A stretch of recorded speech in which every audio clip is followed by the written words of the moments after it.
Mzee Dieter F. Uchtdorf wa kanisa la Yesu Kristo la watakatifu wa siku za mwisho aliweza kufundisha hivi: wewe ni zaidi ya mtu wa kawaida. Wewe una kipawa. Katika mafundisho na maagano, Mungu anatangaza, kwani kuna vipawa vingi, na kwa kila mtu kipawa kimetolewa na Roho wa Mungu. Kwa wengine wamepewa kimoja, na wengine wamepewa kingine, na wote waweze kufaidika. Kama nabii mkuu Moroni alivyosema, msikatae karama za Mungu, kwani ni nyingi, na zinatoka kwa yule yule Mungu.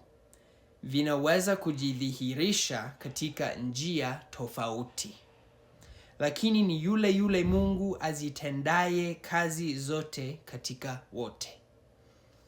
Je, naweza kushiriki nanyi baadhi ya vipawa vya kiroho ambavyo nimeviona kwa waumini ulimwenguni kote? Tafakari kama wewe umebarikiwa na moja au zaidi ya vipawa, kama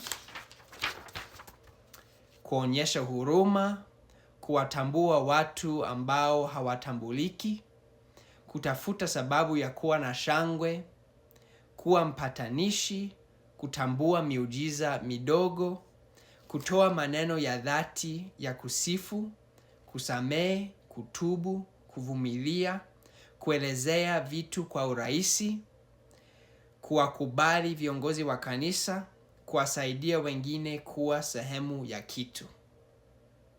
Ndo maneno yake. Ninapenda maneno haya sana kwa sababu yananikumbusha kwamba sisi sote tuna vipawa ambavyo Mungu ametupatia. Mungu ametuumba na vipawa ambavyo ametupatia si makosa. Ana kazi kwa kila mmoja wetu kufanya. Kwa hiyo nataka kukuuliza wewe ambaye unasikiliza, wewe una kipawa gani? Na unaweza kukitumia vipi kwa ajili ya kuwabariki watu wengine, watoto wengine wa Mungu?